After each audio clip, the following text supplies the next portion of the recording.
Pagi, selamat berjumpa kembali pada serial pembelajaran video sistem informasi. Pada pertemuan kali ini kita akan membahas mengenai desain sistem informasi. Setelah pada pertemuan sebelumnya, yaitu pertemuan kedua dan ketiga, kita bahas mengenai perancangan dan analisis sistem informasi. Seperti apa untuk pembahasan mengenai desain sistem informasi? Mari kita simak video penjelasan berikut ini.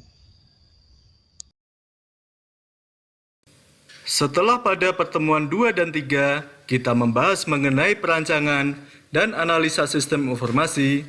Pada pertemuan 4 kali ini, kita akan membahas mengenai tahapan yang paling utama dari pengembangan sistem informasi, yakni tahapan desain sistem informasi.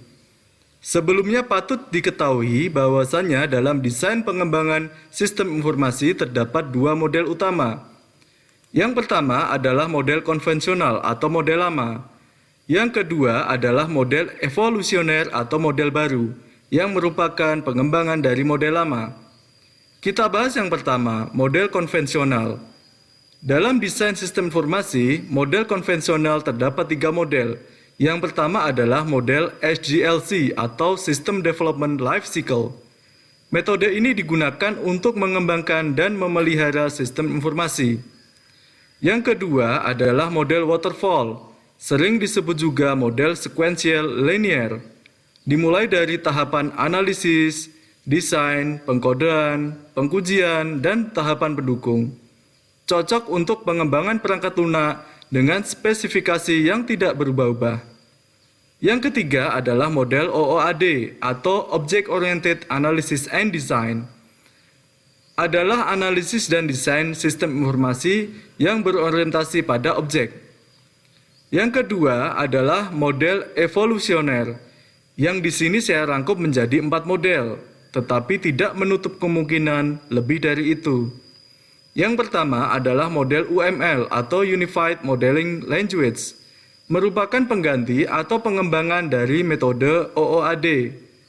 UML adalah bahasa pemodelan yang menggunakan konsep berorientasi objek, diantaranya menggunakan use case diagram, activity diagram, package diagram, stage diagram, sequence diagram, dan class diagram.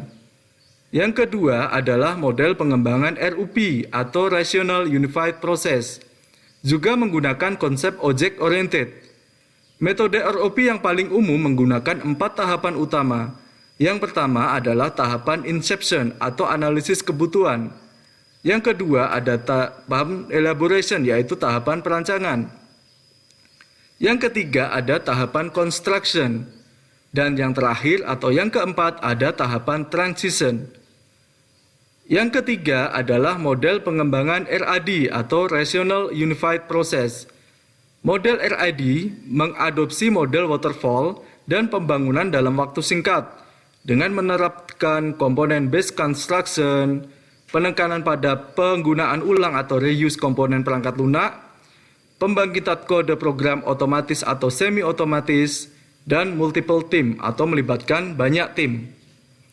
Yang terakhir atau yang keempat adalah model pengembangan DSCM atau Dynamic System Development Method.